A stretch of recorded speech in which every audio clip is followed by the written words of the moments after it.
Can't stop the way.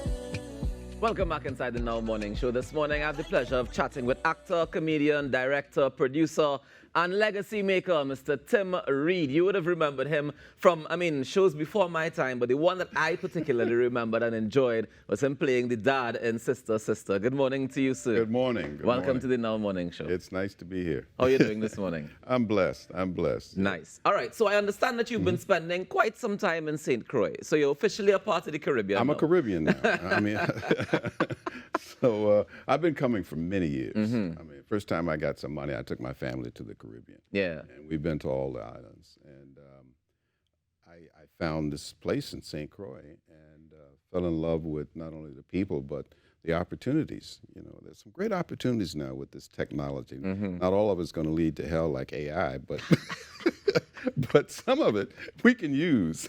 And Some of it you can use. And you figured out some ways to use it. I figured out that when you got fiber optics now that's moving throughout the Caribbean and other places around the world, as they connect, we now have an opportunity to literally connect. Yeah. Sort of the Marcus Garvey of the internet, you know, it's Basically. bring us together so that we can exchange cultures. All right. So you mentioned to me off air that during the pandemic, you would have started streaming services, which is what kind of led to the next phase, which we're going to discuss in a bit. Yeah. But tell me about the inspiration to say, all right, I'm going to start a streaming service, and what was the purpose of the streaming service? Well, you know, streaming has only been around and it's sort of fulfillment now since 2019. And we were all locked in with the COVID. And I had two options, either get a divorce or find a business to do, because I was with this person I didn't know 24/7. You used to just visit before. I said, and I looked at it, I said, legally, what do I do? And I said, well, I know how much it's going to cost to get a divorce, so why don't I find a business? Investing in a business might be cheaper. A lot cheaper. And so we took all the content we have, and I used to own a studio in Virginia, a full-service studio, and we made a lot of content, documentaries and things like that. So I looked at all this content, I said, I should put up a streaming service.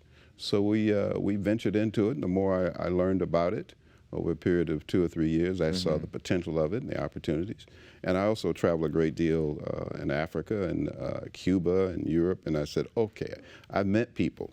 Even here in Trinidad, I met a young lady named Camille Abrams, who is a foremost animation expert. She certainly is. She is, we've been crossing wires for the last 12 years. Yeah. And I've always been an admirer of not only her business, but what she was trying to do in a business that had rejected anybody like her. Yeah. Not only, she had so many strikes, she's a woman, she's black, she's from the Caribbean, and yet she built an empire, an animation empire. And I really, so I just said, let me try to do this with the internet.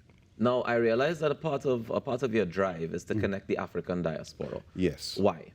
Well, you know, it's been shot at and tried so many times over the last 400, 500 years, and there's always been a disconnect. Bringing us together is not easy because we've been conditioned to just do the opposite, to run away from each other.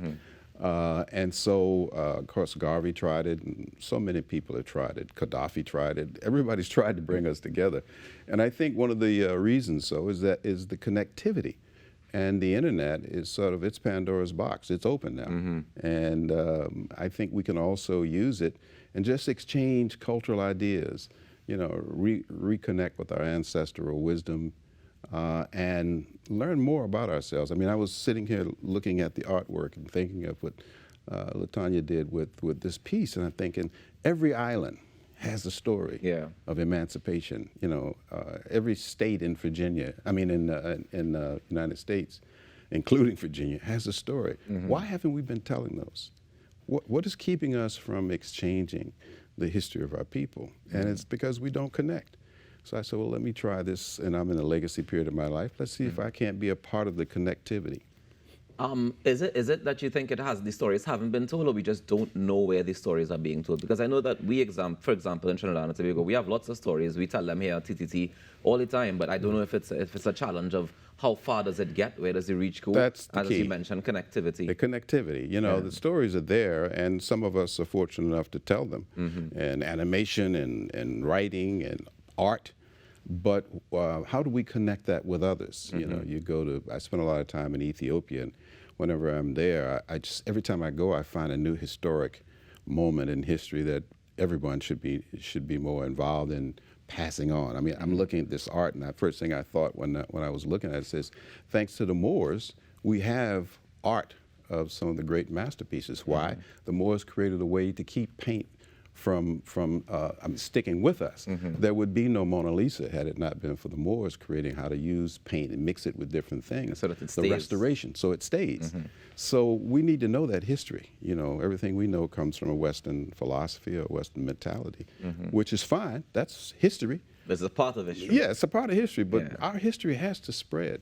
If we want young people to grow up and start trying other things and building a world that we all would feel more comfortable living in. You know, I run out of the U.S. now because they're trying to take my history out of schools.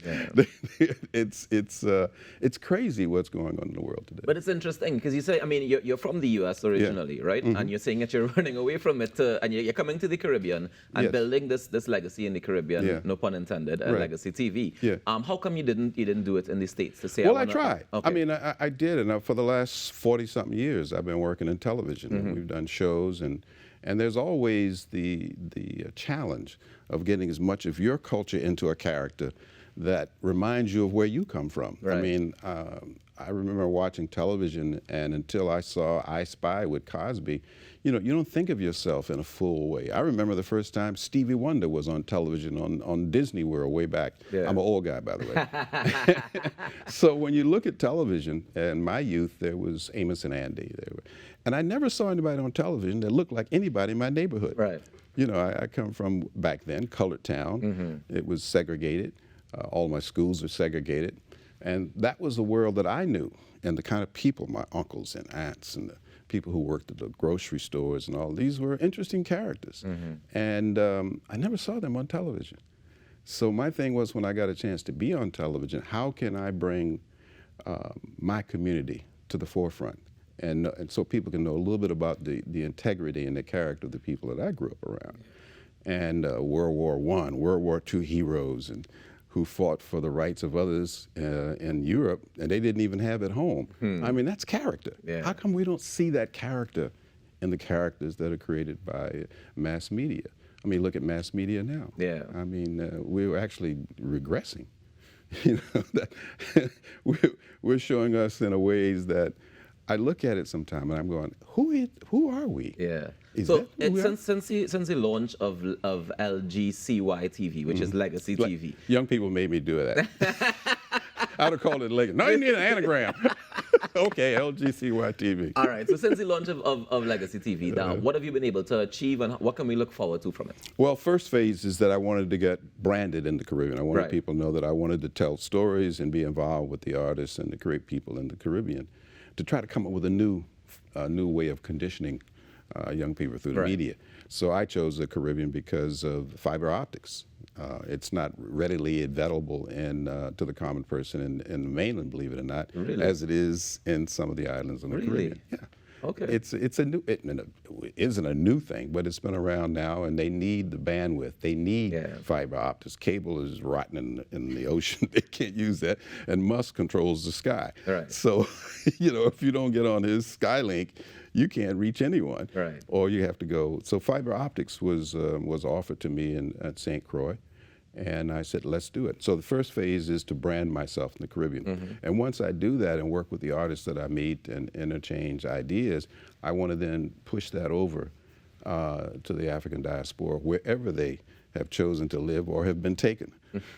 So we need to interconnect. We need the world needs a lot of new ideas, as it did many, many years ago.